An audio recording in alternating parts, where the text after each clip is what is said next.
Glenn Livingstone, PhD, is a veteran psychologist and was the long-time CEO of a multi-million-dollar consulting firm which has serviced several Fortune 500 clients in the food industry.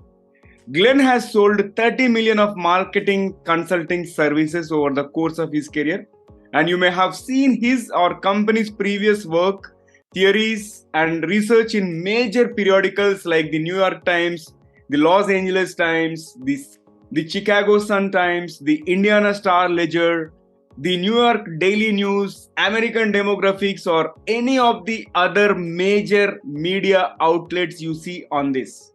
You may have also heard him on ABC, WGN, and or CBS Radio or UPN TV. And as we prepare to delve into our conversation on the topic at hand, how to stop eating chocolate before you kill someone. Here is an exciting twist. I'm sure you must be wondering what this topic is all about. But before we get into the conversation, here's an exciting twist. So let us tickle Glenn's brain. So Glenn, get ready for a rapid fire round of random words. I'll mention a few and I would love to hear the first thing that comes to your mind in response without thinking much. If you are ready, tickle my brain. Tickle my brain. Okay. Okay. Curiosity. Intrigue. Invention. Creativity. Future. Optimistic. Book. I like to write them. Movie. Ordinary people. Food. Bananas. Creativity. Bananas. Creativity dissertation. I wrote my dissertation on creativity a long time ago. Universe. Black holes, infinite possibilities. Leadership. Could work on it more. And the last one is success. Your own personal definition. Superb. I loved it. It was real quick. Like faster than a bullet. Great first rapid fire round, Glenn. And there is one more rapid fire round waiting towards the end of the episode. So stay tuned. And folks, you don't have a chance. You don't have a chance to censor things when it goes like that. Yeah. And folks, welcome to the Guiding Voice podcast series, where we embark on transformative conversations for a better future. I'm your host Naveen Samala, dedicated to making the world a better place through valuable discussions that add value not only to your life but also to your career. Thank you so much for tuning in. And Glenn, how are you doing today? Hearty welcome to the Guiding Voice podcast series. I'm actually doing very well. This is a different kind of introduction, so I'm excited to see what the rest of the interview brings. Yeah, my flow is jumbled and I've kept it intentional just to be different. Normally, if you look at any other podcast, you might come across or may not come across rapid fire round at all, but I have two of them because I want to entertain people as well and at the same time trouble the guests by tickling their brains. That is one of the intents. Yeah, no, sure. Let's get the ball rolling. And here comes my first question, which is like about your success mantra. So Glenn, please share with us the top 3 things that I've attributed to your success so far. The top 3 things that are attributed to your didn't understand the word. Your success so far. Oh, my success. I thought you were calling me sexist. Like, dude, that's a crazy way to start the interview. Well, three things I attribute to my success. In the last 8 to 10 years, it was deciding to stop chasing money, which I was good at and then bad at and then good at. And to just do something really meaningful. And I put my heart and soul into building a career that, really shared with people what was most meaningful to me, and it worked. So that's the first one. I guess the second one is that every morning I analyze a dream, I write down whatever I'm anxious or depressed about, and I dispute that. I rationally dispute why I'm getting carried away in my own head. And I usually start the day with a green smoothie and a 1-hour power vinyasa class. Mm-hmm. Yeah, I think journaling, if I may call it, right, that is what you do every morning and analyze what you are anxious about. I think that is a great practice and it works wonders. And let's jump into the core of today's conversation. And my next question is about why are these overeating stress eating and binge eating so prevalent in our culture today? Well, I used to work in the food industry. I used to do advertising consulting for big food and big pharma too. And I was privy to the millions, which might now be billions of dollars that they were spending to hire these rocket scientists to engineer these hyper palatable concentrations of starch and sugar and fat and salt and excitotoxins. And it's all geared to hit the reptilian bliss point in the brain without giving enough nutrition to feel satisfied. So the result is we want more. We want more and more and more. And there are chemicals in some of these things that turn off our ability to know when we're full. There are advertising research secrets that inform the packaging and the spokesmodels and the music and things that actually hit our evolutionary buttons and stimulate our survival response, but it's actually hijacking that energy for the profit of some fat cat in a white suit with a mustache.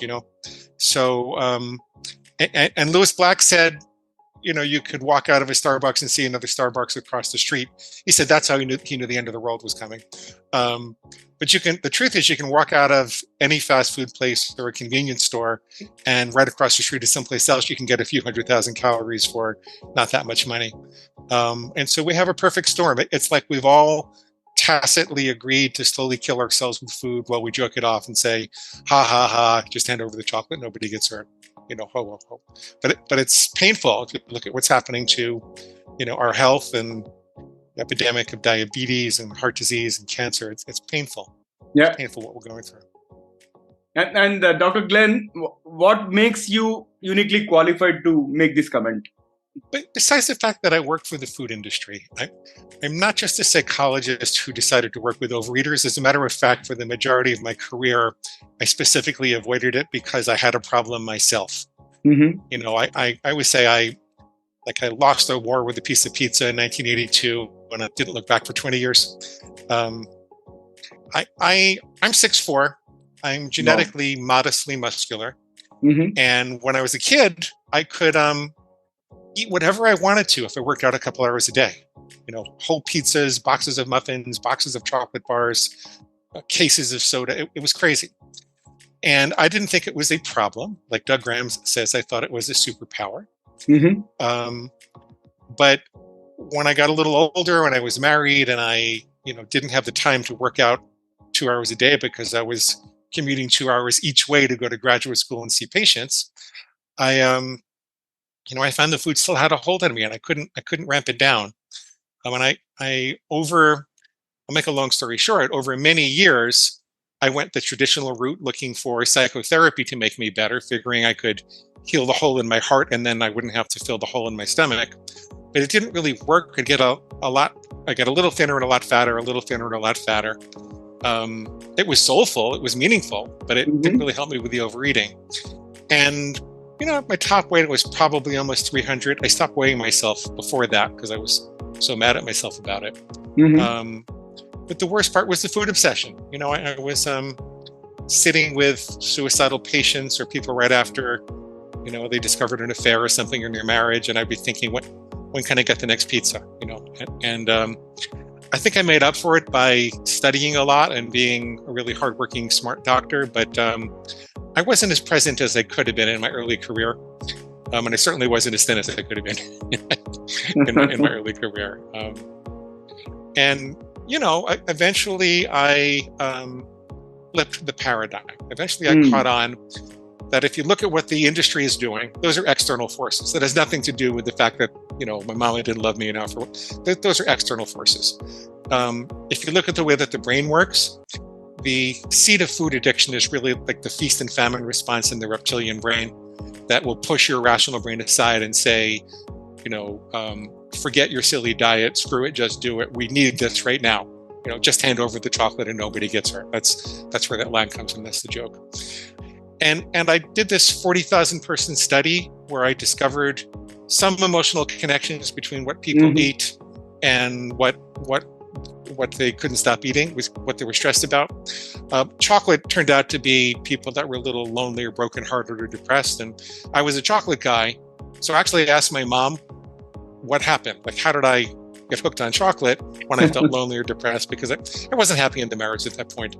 And my mom said, honey, I'm so sorry. She gets this awful look on her face. Honey, I'm so sorry, but when you were 1 year old in 1965, my husband, your father, was a captain in the army, and I thought they were going to send him to Vietnam, and I was terrified because your little sister we're trying to get pregnant with her. I thought I'm going to be an army widow. I was terrified. At the same time, your grandfather, my father, had just gotten out of prison, and he was guilty. I had no idea he was guilty, and I'd idolized him my whole life, and I felt like everything fell apart. We didn't even know where he was, so I was horribly depressed, and I'd sit and stare at the wall. So I didn't have the wherewithal to feed you and love you and give you healthy things. So I bought a big bottle of chocolate Bosco syrup, and I put it in the refrigerator on the floor. And you'd come running to me or crawling to me, you'd say, and you'd want a hug or to play or something. I said, Glenn, go get your Bosco. And you just run over to the refrigerator and take out the bottle and go into a chocolate sugar coma. And at that point, I figured, well, if there's any insight that would really cure me, this would be it. Like if insight was curative, then I would never have trouble with chocolate again at this point. I'd have a big hug with my mom, and we'd have a movie moment. We'd cry, we'd laugh, and then I would never have trouble with chocolate again. What actually happened was I discovered this little voice in my head that used that to make me have more chocolate, to justify it, to say, Glenn, you were right. Our mama didn't love us enough. She left a great big chocolate-sized hole in your heart. And until we can get out of the marriage and find the love of our life or fix the marriage, you're going to have to go right out eating chocolate. Yippee, let's go get some right now. So at that point, I changed the paradigm. At that point, I said, maybe it's more about being the alpha dog of my own mind, because when an alpha dog is challenged for leadership, it doesn't go, someone needs a hug. It like growls and snarls and says, get back in line or I'll kill you, right? And I said, there are other biological parallels that I control as an alpha dog. If my bladder, Naveen, were to say right now that I have to really pee, I would say, well, hold on a second. I promised to do this interview with Naveen. So I'm gonna just keep going until this is done, and I'll get to you later, right?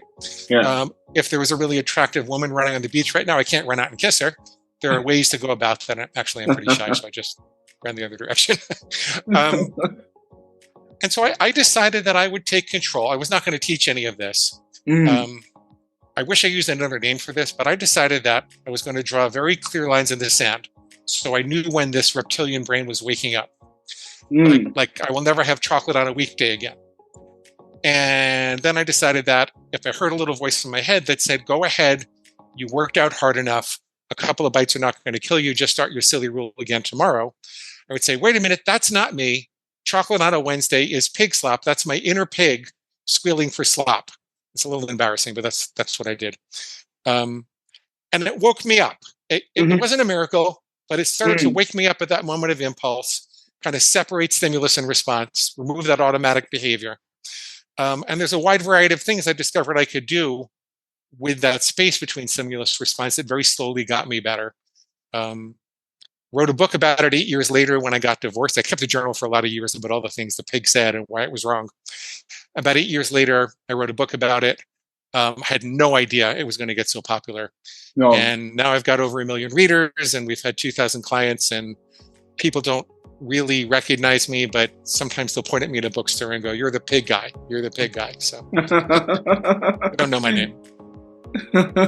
So where is the book available, Glenn? Can you share more about the title of the book?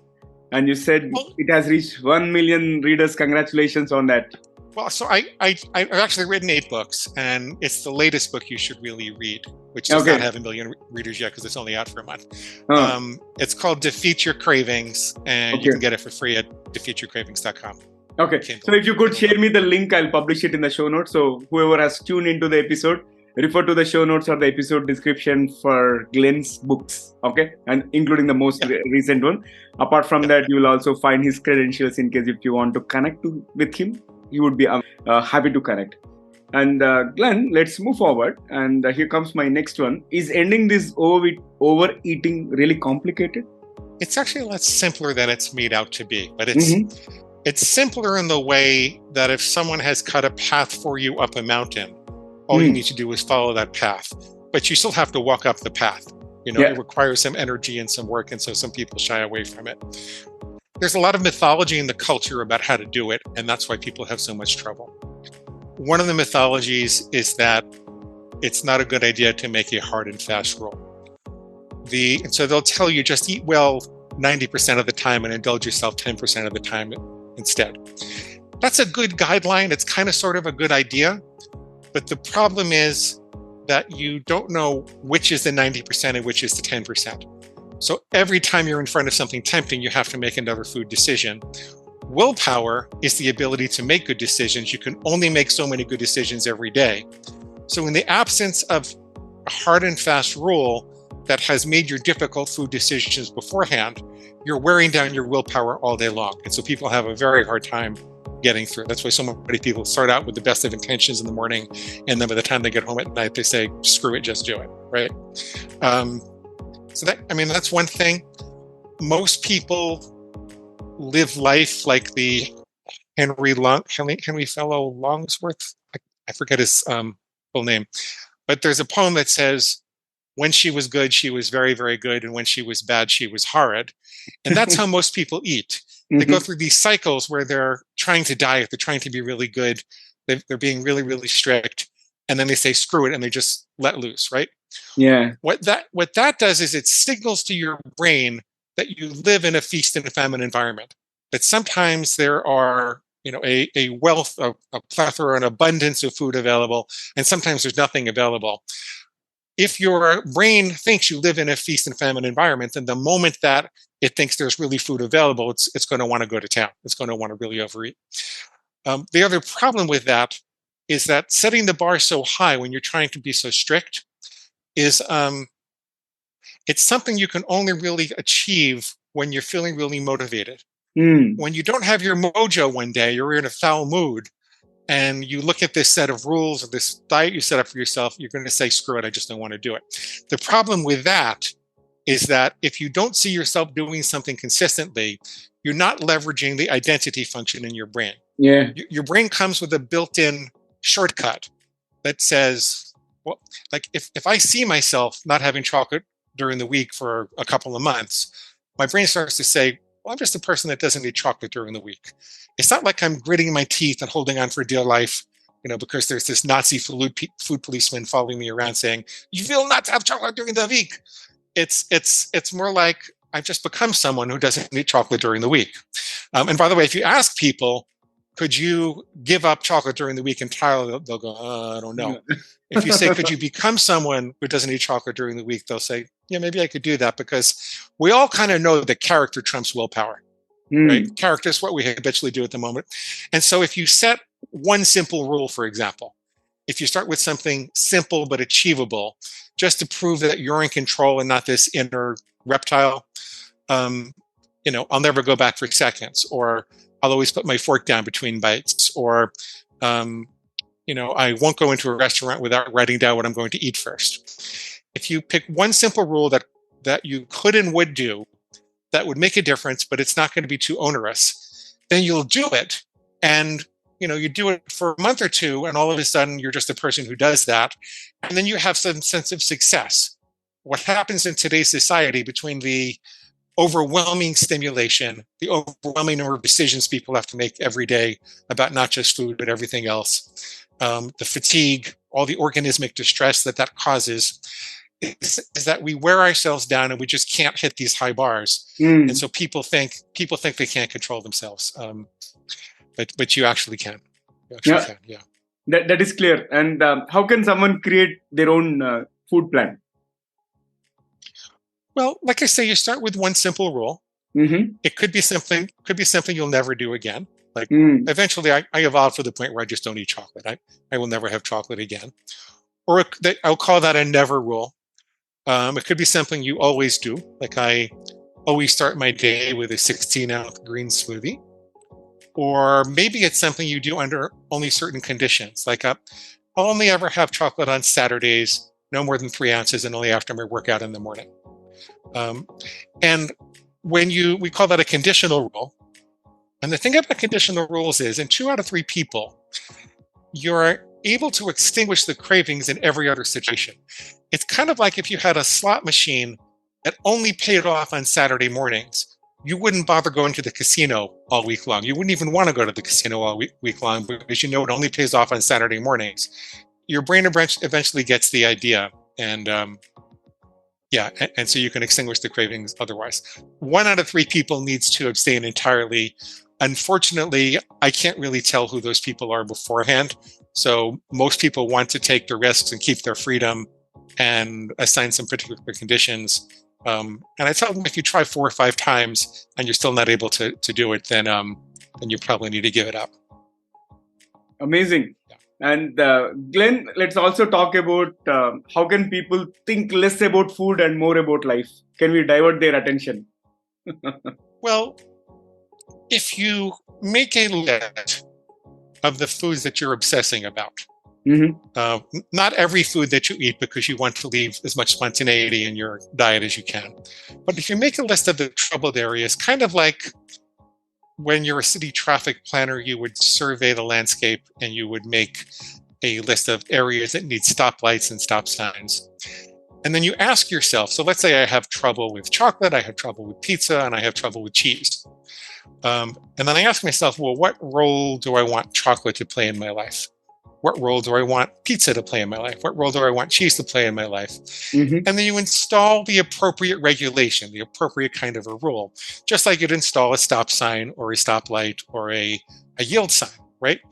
And you try to maximize your freedom. So a city traffic planner would not install a stoplight at every corner because they would be interfering with the free flow of commerce and socialization and families getting together.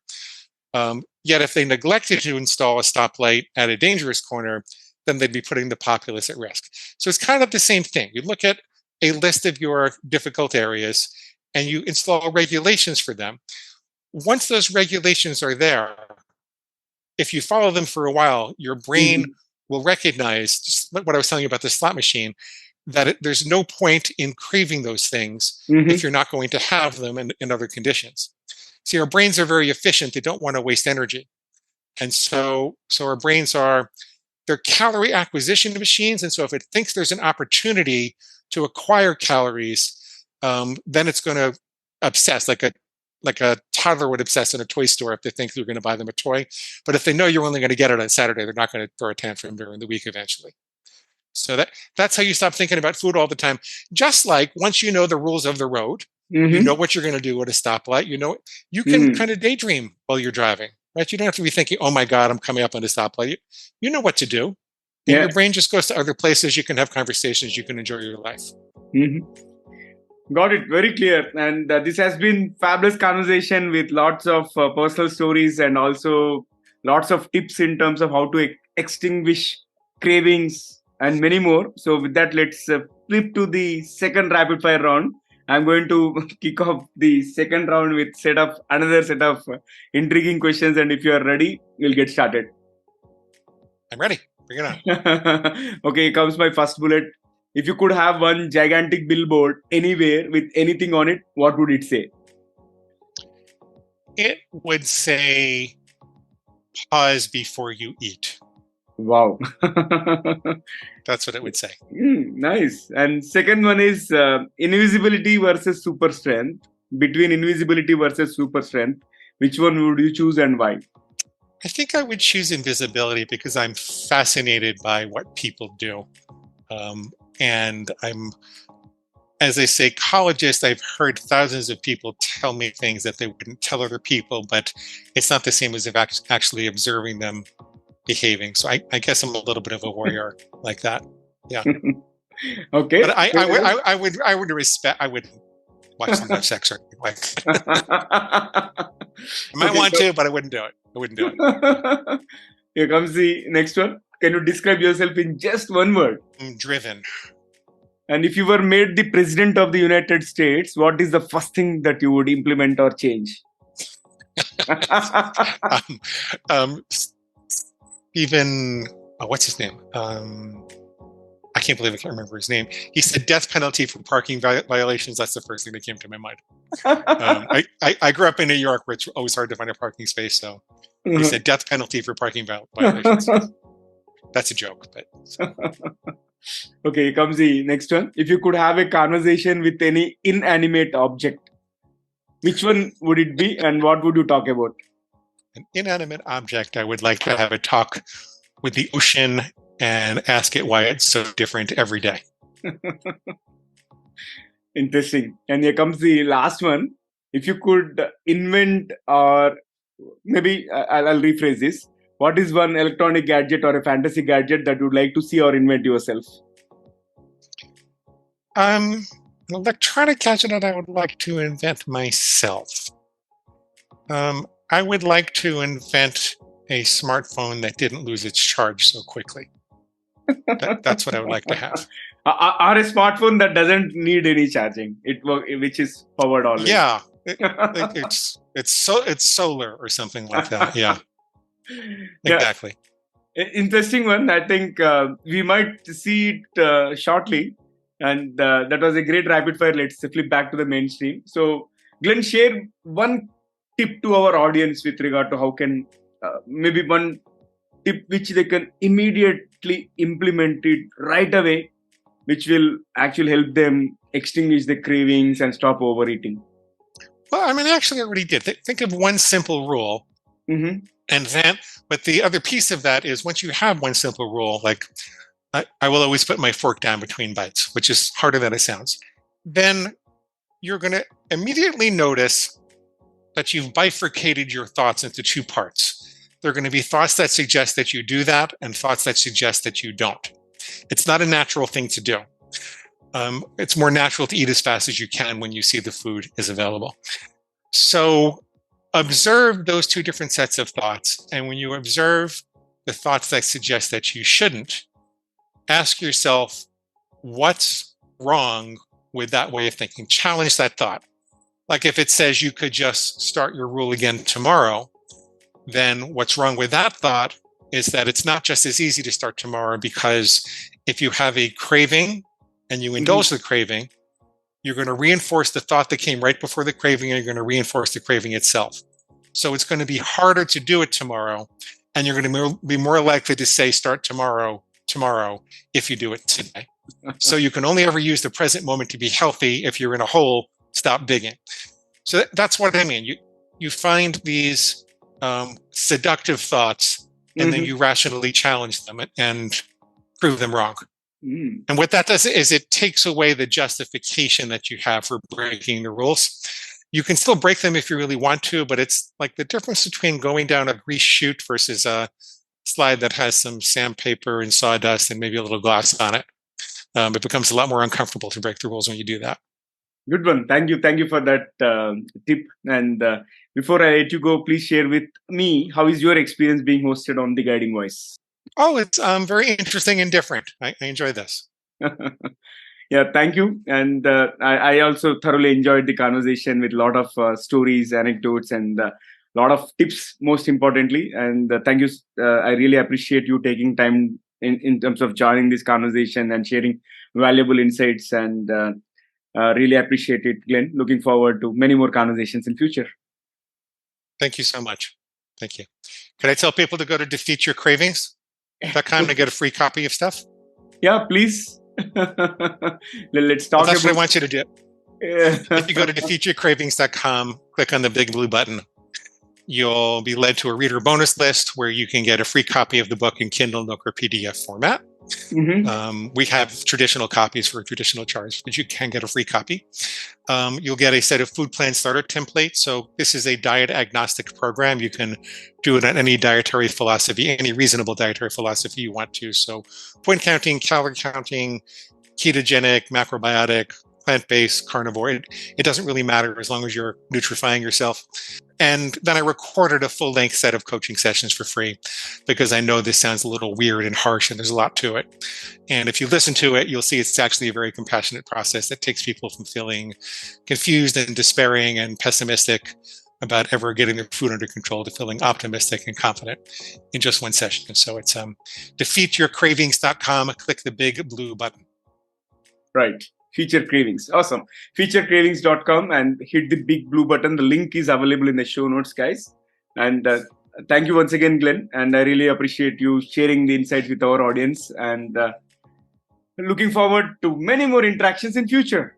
Thank you so much. So, friends, that was our episode with Glenn Livingstone. And before we jump into the fun trivia section, we have a quick request.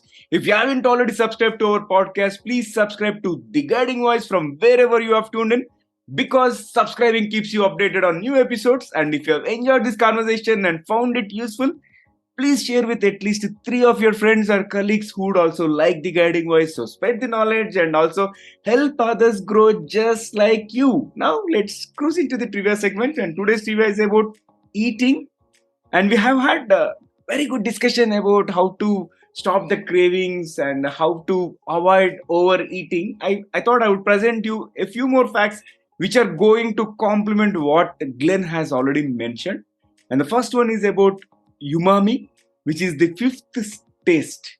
So while most people are familiar with sweet, salty, sour, and bitter as the four basic tastes, there is a 5th taste known as umami, and which is often described as a savory or meaty taste and is associated with foods rich in glutamate, such as tomatoes, mushrooms, and aged cheeses. It was officially recognized as the 5th basic taste in the early 20th century and plays a significant role in enhancing the flavor of various dishes. Second one is chewing gum and its relation to concentration. You might have observed a lot of sports players chew gum while playing, and the secret is chewing gum may have cognitive benefits beyond freshening the breath. Studies have shown that chewing gum can enhance concentration, improve memory, and also increase alertness. And it is believed that the act of chewing stimulates blood flow to the brain and activates certain neural pathways associated with attention and memory. In fact, I've observed many seasoned CEOs also chew the gum when they are presenting something to the shareholders or when they are leading certain major town halls. So now you got the secret. And the third is about food and how it can impact the mood. The food we eat can have direct influence on our mood and also well-being emotionally. For example, certain foods like dark chocolate and turkey contain compounds that can promote the production of serotonin, a neurotransmitter associated with the feelings of happiness and relaxation. And additionally, consuming foods high in sugar and refined carbohydrates may lead to fluctuations in blood sugar levels, potentially causing mood swings and irritability. So these are certain less known facts about eating which highlight the fascinating and often overlooked aspects of our relationship with food and its impact on our senses, cognition, as well as emotions. So if you are aware of any other interesting facts related to eating, so please feel free to comment. If you are watching it on YouTube, you can comment there, or if you have found this episode on some social media platform, you can comment there. I'm going to review your comments for sure. And that's it for today's episode. Thank you so much for taking time to tune in and also for being part of our awesome TGV community. Folks, we would love to hear from you. So do not hesitate to share your ideas, feedback, guest speaker suggestions, and also topic recommendations either through our social media, or you can email us at theguidingvoiceforyou@gmail.com. Let's create content that resonates with you. I'm your host Naveen Samala, a lifelong learner, and my goal is to have impactful conversations that improve not only your life but also your career.